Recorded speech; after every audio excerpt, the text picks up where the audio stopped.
Oke, jumpa lagi di Rasika Podcast bersama dengan Vina dalam acara Jaksa Menyapa. Dan di edisi kali ini Vina akan bahas seputar tindak pidana umum, di mana kita juga akan mengupas terkait dengan tugas, peran, dan juga tanggung jawab jaksa dalam penuntutan ya. Dan untuk itu Vina nggak sendirian karena sudah ada 2 orang narasumber yang akan berbagi informasi bersama kita di edisi kali ini. Kita kenalan dulu. Kita sapa dulu narasumber kita yang pertama nih, ada Mas Adi Rahmanto SAMH, selaku Kasih Intelijen di Kejaksaan Negeri Kapuas Hulu ya. Ini apa kabar Mas Adi? Alhamdulillah Mbak, baik dan tentunya sehat. Iya, syukur ya. Dan yang kedua nih narasumber kita ada Mas Bayu Kusumanugraha SA, selaku Kasih Tindak Pidana Umum juga dari Kejaksaan Negeri Kapuas Hulu nih. Apa kabar Mas Bayu? Alhamdulillah Mbak Pina dalam keadaan sehat. Iya, syukur nih kita semua dalam keadaan sehat, terutama dalam kondisi seperti ini ya.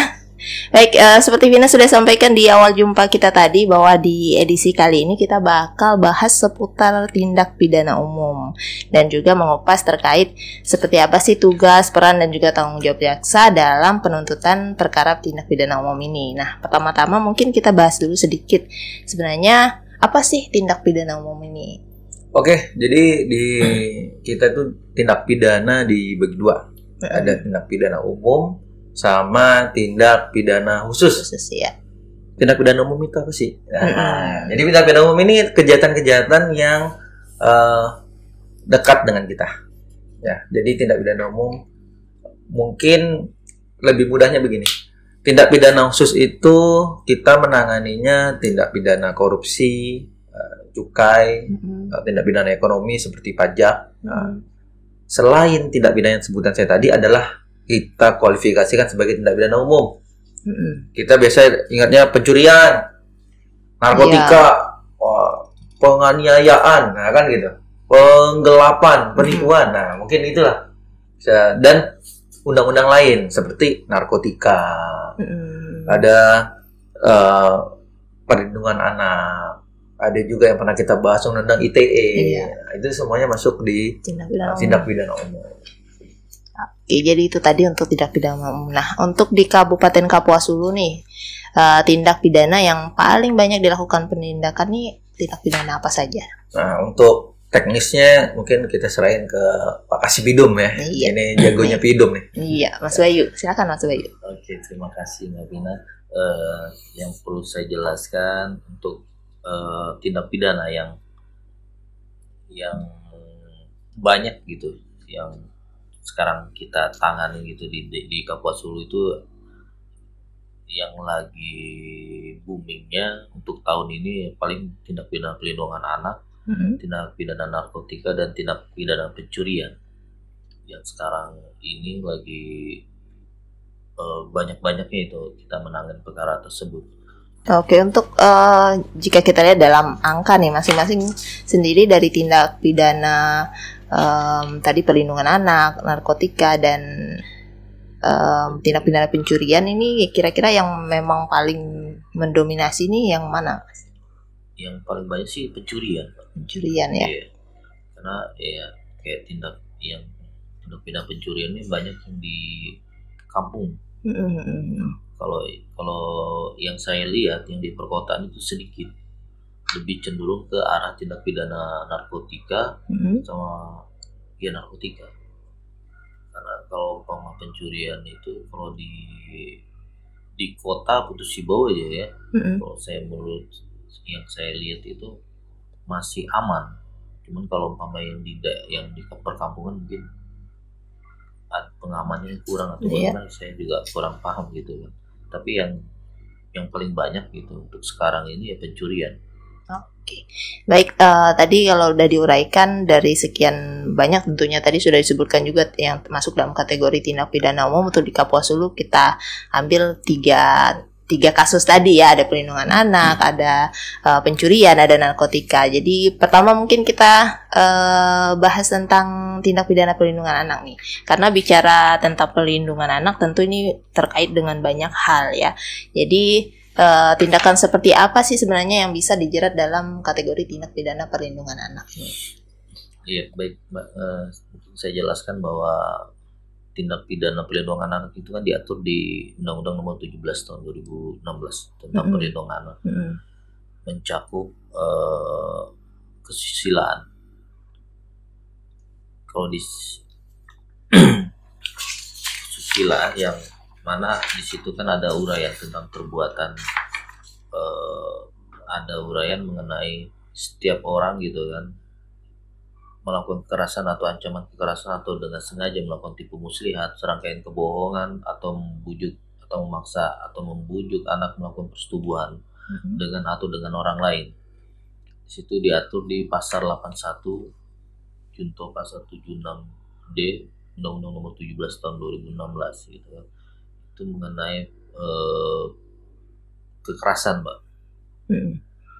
Kalau yang pasal ada pasal persetubuhan itu pasal 80 Undang-Undang Nomor 17 mengenai tindak pidana persetubuhan terhadap anak di bawah umur, Pak. Di sini kategori anak di bawah umur aja anak-anak yang masih di bawah umur 18 tahun, Pak. Dan kalau umpama kita lihat ancaman hukuman yang dari paling singkat itu 5 tahun untuk pelaku kejahatan terhadap anak itu. Oke, jadi tindak pidana perlindungan anak. Apa sih yang masuk dalam perlindungan anak ini gitu lah. Kadang kita selalu nyebut ini perlindungan anak. Jadi perlindungan anak itu yang korbannya anak. Nah, yang korbannya anak apa? Tadi Pak Kasino udah ngomong, di bawah 18 tahun. Walaupun sudah menikah. Kalau dulu kan kita selalu kalau udah menikah udah nggak disebut anak. Nah, sekarang udah nggak berlaku. Jadi di bawah, yang penting di bawah 18 tahun.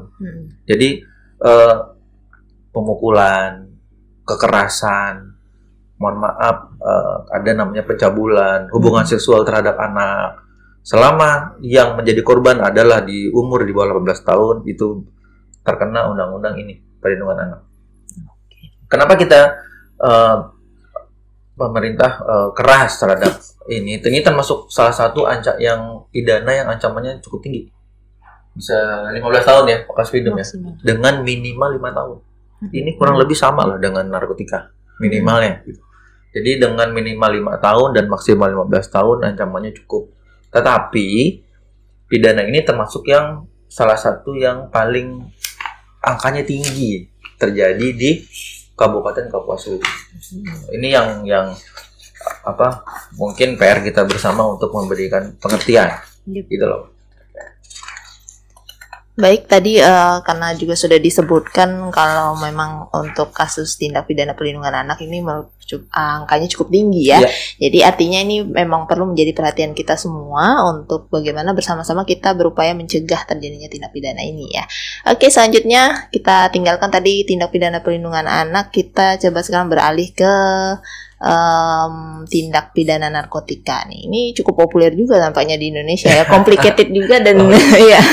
Dan merata. Iya. Narkotika ini nggak cuma di kota besar sebenarnya. Iya. Di kecamatan di ujung sekalipun ada narkotika ya. Dan tadi juga kita sempat disebutkan di Kapuas Hulu narkotika ini angkanya juga cukup tinggi ya. Signifikan. Baik, kalau gitu bisa dijelaskan sedikit nih tentang tindak pidana narkotika. Oke, mengenai tindak pidana narkotika ini ada aturan khusus gitu ya. Aturan khusus diatur di Undang-Undang Nomor 35 Tahun 2009 tentang narkotika, Mbak. Situ ancaman hukuman untuk pengguna paling singkat itu 4 tahun, Mbak. Paling lama 12 tahun. Dan ada undang-undang yang lebih keras lagi untuk pengedar itu, undang-undang pasal 114 yang mana ancaman hukuman itu 20 tahun hingga seumur hidup atau hukuman mati juga. Ini kan kita kalau umpama kita lihat undang-undang ini sudah keras gitu, Mbak. Ancaman hukumannya udah ada minimal. Cuman ya kalau kita lihat perkembangan saat ini gitu kan. Ya baik di kota maupun di daerah itu cenderung sama gitu. Perbuatan atau tindakan yang masyarakat lakukan gitu. terutama untuk narkotika ini dari pengguna maupun pengedar itu, kalau menurut saya sama aja. Berdasarkan pengalaman saya gitu di daerah-daerah terpencil itu ya, kalau di Kalbar ini termasuk tinggi gitu, pengguna maupun pengedar. Saya kira ya kayak di Putus Sibau ini kan daerah yang terpencil gitu kan, ya pengguna itu sedikit lah gitu kan, karena jauh juga kan dari pusat kota gitu kan, jauh dari pergaulan bebas gitu kan. Tapi ternyata yang ya kita tangan untuk di Putus Sibau ini, penanganan itu pengguna maupun pengedar itu banyak. Ya mungkin ya kita himbau juga untuk masyarakat ini kan, harus berhati-hati lah, atau untuk orang tua gitu harus lebih menjaga anak gitu kan, maupun keluarga agar tidak terpengaruh untuk narkotika ini, Mbak. Karena susah dikontrol itu, Mbak. Jadi kan anak-anak yang umur berapa belasan tahun ya udah mengenal narkotika gitu kan, walaupun daerah terpencil begitu kan. Untuk sekarang ini banyak pelaku gitu. Pelaku itu ya untuk ini banyak dari lingkungan tempat-tempat hiburan malam aja sih, Mbak. Kalau umpama pengedar itu banyak orang luar Putus Sibau yang yang kita jerat pidana terhadap pelaku ini. Mungkin ya himbauan kita, saya selaku kasih tindak pidana umum ini ya, untuk ya adalah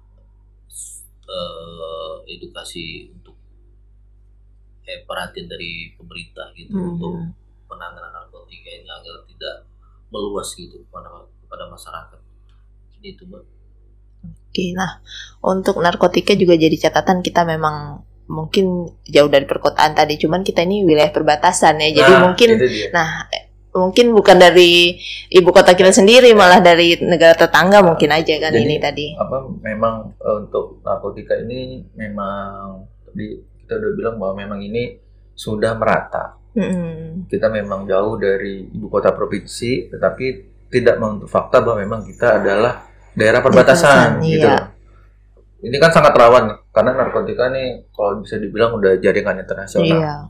Tadi sudah disebutkan bahwa pengedar ini rata-rata orang dari luar.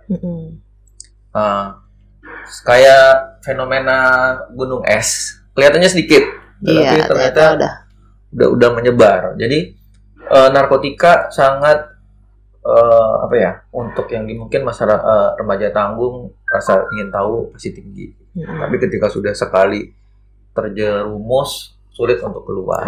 Sementara untuk lihat dari sisi ekonomi, narkotika ini termasuk komoditi yang mungkin gampang untuk mendapatkan untung kali ya. Jadi makanya banyak orang yang pengen menggunakan maupun ya tadi jual beli tanpa disadari, bahkan menjadi perantara dalam jual beli saja bisa dijerat. Begitu loh. Nah, itu yang masyarakat harus mengenal. Jangan sampai Putus Sibau aman di sini gitu loh. Enggak. Kita tetap bisa kasih hukum maksimal buat para pelaku yang narkotika ini.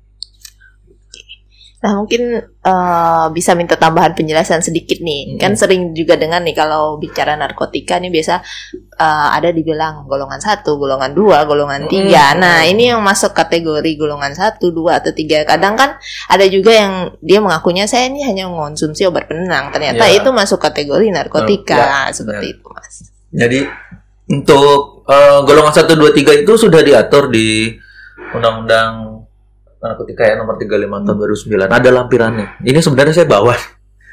Jadi mungkin teman-teman bisa googling gitu loh. Di dalam undang-undang ini ada 3 golongan. Gitu. Golongan 1, golongan 2, golongan 3. Nah, mana yang boleh, mana yang tidak, sebenarnya tidak boleh semua. Dari user ya, dari kita yang saya pengen minum obat, ntar saya cek dulu deh. Sekarang kan udah terkenal Sanak, tramadol, obat-obat yang yang mungkin bisa dijual dengan resep dokter, tetapi disalahgunakan pemakaiannya. Kan sebenarnya menghindari, mungkin ini bukan sabu-sabu loh, bukan ekstasi, tetapi ternyata tanpa disadari itu include di dalam undang-undang narkotika. Nah, itu dia yang banyak yang terjebak seperti itu. Jadi sebelum kita mengkonsumsi mengkonsumsi ada baiknya dikenali terlebih dahulu. Oke, baik kalau gitu kita ke tindak pidana berikutnya nih. Tadi juga sudah disebutkan nih cukup banyak juga, khususnya di Kapuas Hulu, di Putus Ibo, apalagi juga di misalnya kecamatan ataupun desa ya. Tadi ada tindak pidana pencurian. Kalau dengar soal kasus pencurian, saya juga sering dengar nih, ada pencurian ringan, ada pencurian dengan kekerasan. Jadi ini banyak jenisnya kayaknya ya. Jadi mungkin bisa dijelaskan dulu nih tindak pidana pencuriannya apa saja sih? Mengenai tindak pidana pencurian ini kan diatur gitu di KUHP, mana pasal terkait dengan pencurian itu ada beberapa pasal itu, pasal 362, 363, 364 sampai 365 KUHP gitu. Di sini kalau 362 itu pencurian, termasuk pencurian ringan lah gitu, tapi bukan merupakan pencurian, bukan pelanggaran, karena di situ karena ada unsur yang mana ada aturan mengenai batas minimum barang itu kan 2,5 juta kalau umpama di aturan itu di mahkamah kemarin sudah diputus sama Mahkamah Konstitusi mengenai tindak pidana pencurian yang bisa diadili di persidangan dengan minimal kerugian korban itu 2,5 juta, Pak.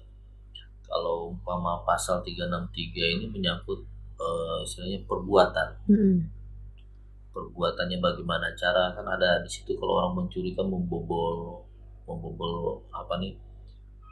rumah dengan cara menghancurkan atau apa gimana, dan dilihat juga dari waktu juga. Kalau yang pencurian pemberatan itu menyangkut di 363 juga itu. Dengan ancaman hukuman yang kita lihat kan paling lama 7 tahun, 0 sampai 7 tahun. Kalau umpama ayat pencurian ringan itu 0 sampai 5 tahun. Terus ada yang juga di sini pasal 365 itu, Mbak, KUHP itu mengenai pencurian dalam kekerasan atau perampokan itu, Mbak. Nah, itu bisa dikenakan dengan pasal 365. Itu ancamannya juga berat, Mbak. 0 sampai 12 tahun. Dan mengalami luka-luka berat gitu kan. Dengan uraian korban itu mengalami luka berat, terus kerugian juga dialami korban. Jadi kalau kita kalau jaksa gitu menuntut untuk pencurian dan kekerasan ini mungkin ancamannya lebih berat untuk kita laksanakan itu kalau penuntutan gitu kan, karena lebih besar lebih besar kerugian gitu kan dari korban itu mengalami luka-luka atau mati, kan ada biasanya model gitu. Itu kadang-kadang itu kita mempertimbangkan hal memberatkan untuk pelakunya, Pak. Dan di sini kan cenderung kalau umpama pencurian dan keberatan itu belum ada sih kalau umpama saya selama ini saya menangani. Kalau di sini cuma ada pencurian ringan aja, Mbak. Kayak bobol rumah, ya kan, pencurian uang gitu kan, atau barang gitu kayak itu aja. Kalau di sini sih cenderungnya begitu aja sih kalau umpama kejahatannya nggak terlalu berat gitu perkaranya, dan banyak pelakunya atau kejahatan itu dilakukan malahan di pedesaan, kampung-kampung yang saya lihat, atau nggak tahu di perkampungan itu atau kurang pengawasan atau kurang keamanannya atau bagaimana kan saya juga nggak ngerti. Tapi ya kalau umpama lihat pelakunya itu nekat, kalau menurut saya sih bukan orang jauh juga pelakunya, orang-orang kampung itu juga. Dan cenderung juga yang melakukan itu residivis, berulang-ulang, sudah masuk, sudah kita tuntut atau kita putus ya kan pengadilan, terus keluar berulang lagi. Itu orang-orang itu aja gitu. Ya nggak tahu bagaimana pengawasan gitu kan dari pihak-pihak keamanan bagaimana, kita juga kurang tahu ya di sini bagaimana. Tapi kalau mau untuk daerah kota masih termasuk aman sih kalau menurut saya. Kan di sini kan kalau nyimpan motor di luar aja aman. Pakai kunci lagi. Simpan dikasih kunci. Kalau di daerah, kalau di kampung-kampung kalau saya lihat itu apa nih, malahan rumah dikunci aja masih bisa mau dibobol sama dia. Kalau di kota kenapa malah lebih aman gitu kan? Mungkin begitu Pak. Ada tambahan dari Pak Kasinal Pak. Jadi contoh nih ya kita tindak pidana pencurian ini kan yang deket banget sama kita. Yang dimaksud mencuri itu apa sih gitu loh kan? Jadi mencuri itu kan mengambil barang milik orang lain untuk dikuasai sama dia. Jadi untuk secara melawan hukum. Tadi udah disebutin ada beberapa pasal. Pasal paling terkenal ya pasal 363. Jadi ada pasal 362 itu kalau nyuri. Contohnya apa sih 362? 362 itu benar-benar mencuri. Jadi memang di tempat yang luar kita ambil barangnya, kita bawa pulang. Seperti misalnya kotak amal, kan kita sering nonton nih kotak amal dicuri. Itu masuk 362. Ancamannya 5 tahun.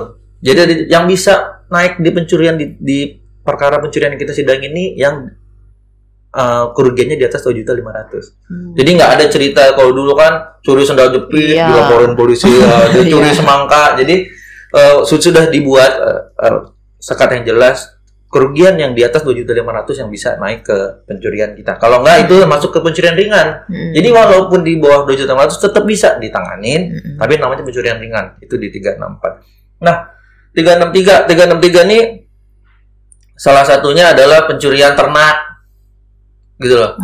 Kita punya ternak dicuri, itu masih 363. 363 ini ancamannya lebih tinggi. Tadi 362 5 tahun, 363 7 tahun. Nah, yang masuk ke rumah, gitu kan, masuk ke rumah malam-malam, bongkar rumah, gitu kan, yang dilakukan oleh 2 orang. Nah, habis itu tadi curi motor. Nah, itu kita kenakan ke 363 karena curi dengan merusak, gitu loh. Curi motor masuk ke rumah. Terus ada 365 yang 9 tahun, pasal 2-nya yang 12 tahun. Apa tuh 365? Begal contohnya. Begal, rampok, jadi pencurian dengan kekerasan. Jadi itu yang sudah diakomodir sebenarnya. Ada juga satu lagi 367. Apaan tuh 367? Pencurian dalam keluarga. Nah, gitu loh. Pencurian dalam keluarga. Apa sih pencurian dalam keluarga? Gitu loh. Jadi pencurian dalam keluarga ini deliknya aduan. Gitu. Jadi bisa dicabut. Terkadang mungkin ini ada beberapa contoh ya, Presiden ya. Jadi yang mungkin anggota keluarga yang melakukan pencurian. Nah, untuk dikasih efek jerak, mungkin orang tuanya melaporkan kan gitu ya, biar mungkin si anaknya tidak mengulangi kembali. Nah, itu yang pencurian aja macam-macam nih sifatnya. Nah, belum nanti kita pencurian itu ada pembantu pencuriannya, gitu. Jadi untuk Putus Ibau sendiri di Kota Putus Ibau angkanya sangat rendah. Alhamdulillah kita termasuk yang aman. Tetapi malah di kecamatan-kecamatan yang kok angkanya tinggi. Angkanya tinggi. Ini yang harus menjadi perhatian. Kita nggak usah ngomong ke orang lain, tetapi kita yang perilaku safety terlebih dahulu mungkin ya. Nah, seperti itu. Oke, nah tadi udah kita ambil tadi tindak pidana yang paling banyak ya dilakukan penindakannya di Kabupaten Kapuas Hulu sendiri. Dan berikutnya nih sedikit mungkin dikasih uraian apa sih sebenarnya tugas, peran dan juga tanggung jawab jaksa dalam penuntutan perkara tindak pidana umum. Nah, jadi kalau jaksa kita selalu berbicara sebenarnya jaksa itu yang di persidangan. Nah, inilah dia. Nah, jaksa yang sidang, karena teman-teman di Bidum ini melakukan tugas penuntutan. Jadi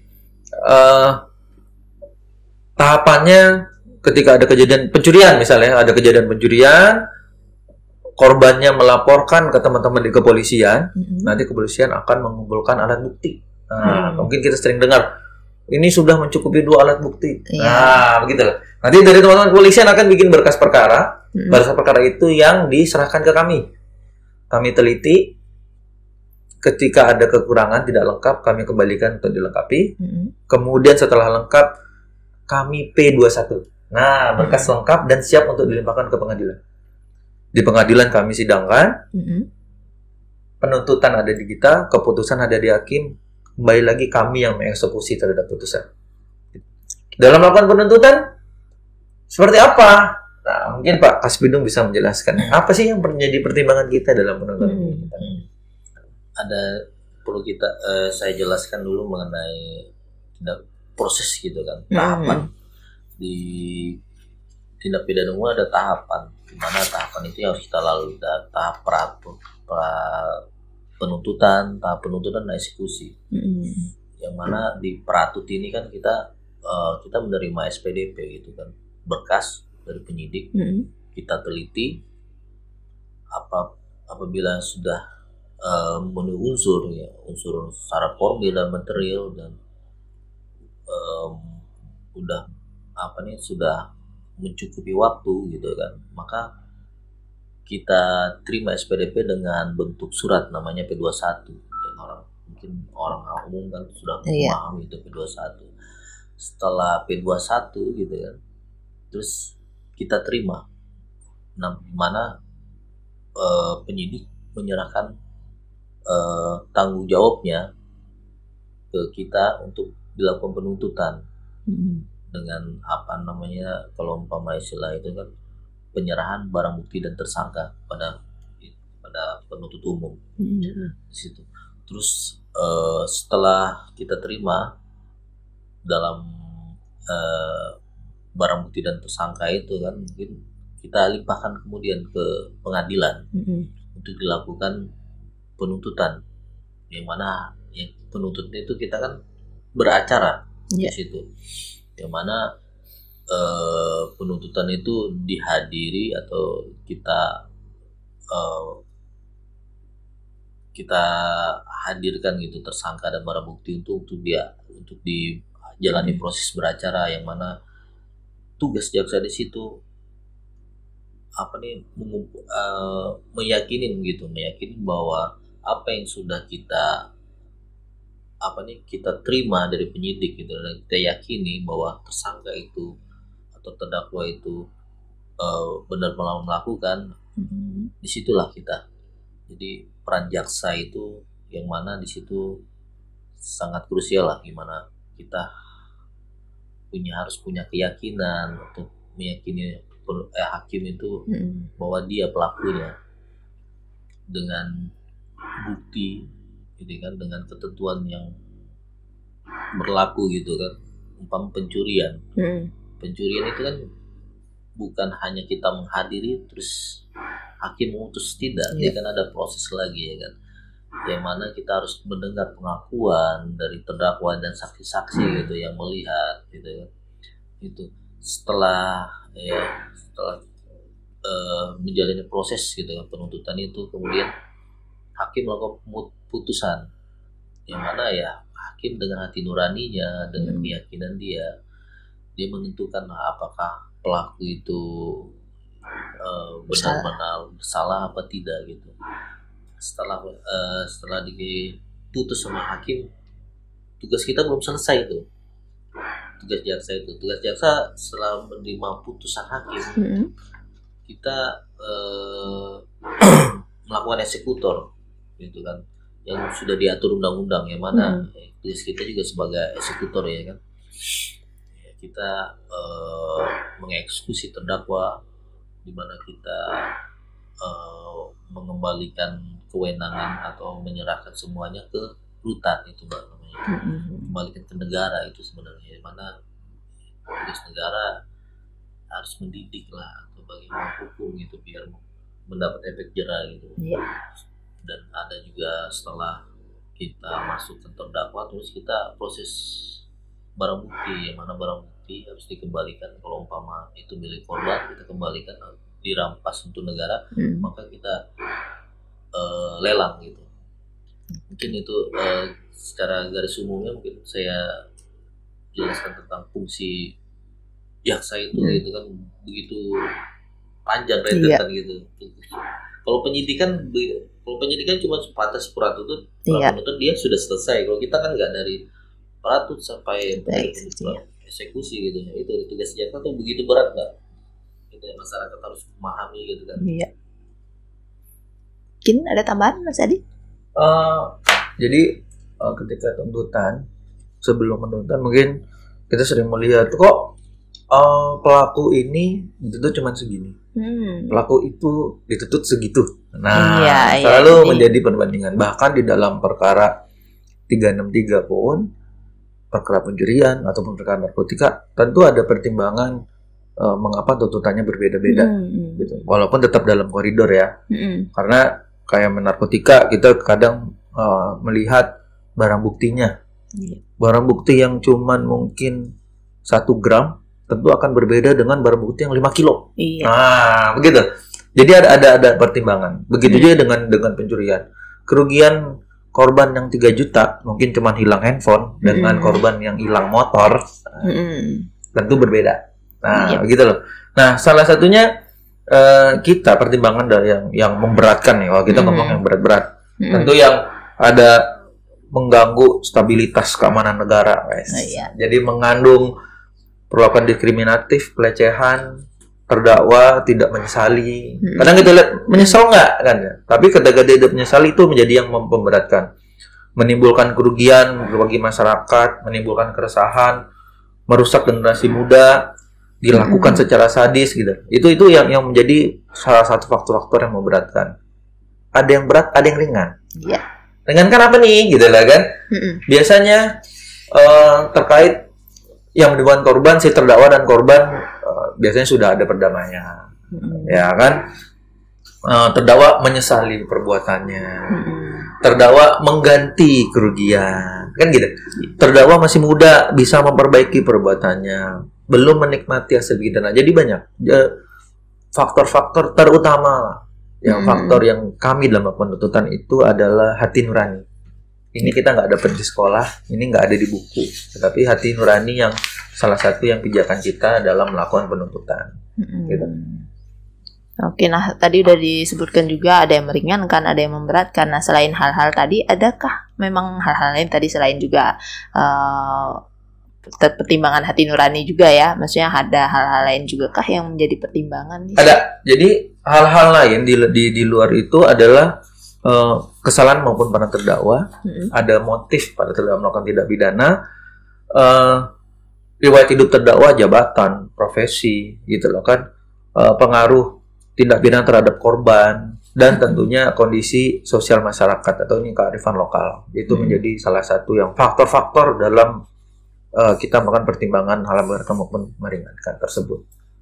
Oke, nah tidak terasa nih kita sudah di penghujung kebersamaan ya untuk Jasa Menyapa kali ini. Jadi sebelum kita akhiri, barangkali ada sedikit himbauan nih dari Mas Adi maupun Mas Bayu. Mungkin kalau dari saya dulu kali ya. Untuk tindak pidana kita memang melihat pencurian, cabul maupun narkotika salah satu yang tertinggi. Tetapi Kapuas Hulu termasuk yang variatif tindak pidananya. Jadi yang lain itu tetap ada. Nah, tadi kayak dibilang narkotika ini kita cuman ngomong yang menjual, yang menyimpan, yang memakai ini bisa dipidana juga. Tadi mungkin kita belum, yang menggunakan bisa dipidana. Nah, untuk biar kita tidak kena dari hukuman, seperti tagline kita, kenali hukum, jauhi hukuman. Jadi nggak ada ceritanya kita pakai, Pak saya cuma minum obat, niatnya ternyata obat itu masuk di dalam golongan atau golongan 2 narkotika gitu. Nah, jadi perlunya kita kenali hukum, jauhi hukuman. Mas Bayu? Mungkin ada tambahan sedikit. sedikit dari saya untuk kepada masyarakat Sibo aja ya kan. Ya karena cenderung kejahatan itu hanya narkotika maupun pencurian dan perlindungan anak, mungkin harus pemerintah daerah itu harus berperan aktif gitu kan. Kalau umpama keamanan mungkin polisi sudah maksimal gitu kan. Iya. Cuman di pemerintah daerah juga harus peran aktif, yang mana harus mengedukasi kepada masyarakatnya bagaimana untuk menghindari ya kejahatan-kejahatan seperti itu ya kan, dan juga mengawasi gitu kan, mengawasi masyarakatnya biar terhindar lah dari perbuatan kejahatan seperti narkotika, pencurian maupun perlindungan anak gitu kan. Mungkin ya peran aktifnya ya seperti merangkul gitu kan, merangkul baik pihak keamanan kayak seperti kejaksaan itu berperan gitu kan, mensosialisasikan bahayanya tindak pidana narkotika gitu kan, terus ancaman hukuman apabila melakukan tindak pidana itu, ya kan, biar menyadarkan kepada masyarakat tidak melakukan gitu atau mengulangi perbuatan itu yang sudah mereka perbuat gitu kan. Sudah ya mungkin bukan berarti kita udah biarin aja kan ya, terus gitu kan, edukasi gitu kan, biar menyadari dan membuat efek jerak kepada masyarakat gitu kan. Mungkin sekian dulu imbauan dari saya gitu. Oke, cukup Mas Adi? Ya cukup. Iya. Jadi ini selain tadi pengawasan, pengamanan dan segala macam, sosialisasi dan edukasi juga sama pentingnya ya. Jadi buat masyarakat juga menumbuhkan kesadaran diri ya. Jangan sampai dihukum baru sadar, atau malah dihukum malah nggak sadar-sadar. Oke, baiklah. Sekian kebersamaan kita kali ini. Terima kasih banyak untuk Mas Adi dan juga Mas Bayu atas waktunya. Mohon maaf jika ada salah kata atau kata yang kurang berkenan. Jangan lupa untuk selalu update konten Rasika Podcast kita di kanal Anchor FM, Spotify.com, fanpage Facebook, dan juga channel YouTube Diskom Infotik Keadaan. Vina pamit undur diri dari ruang dengar Anda. Sampai jumpa di Jaksa Menyapa edisi selanjutnya.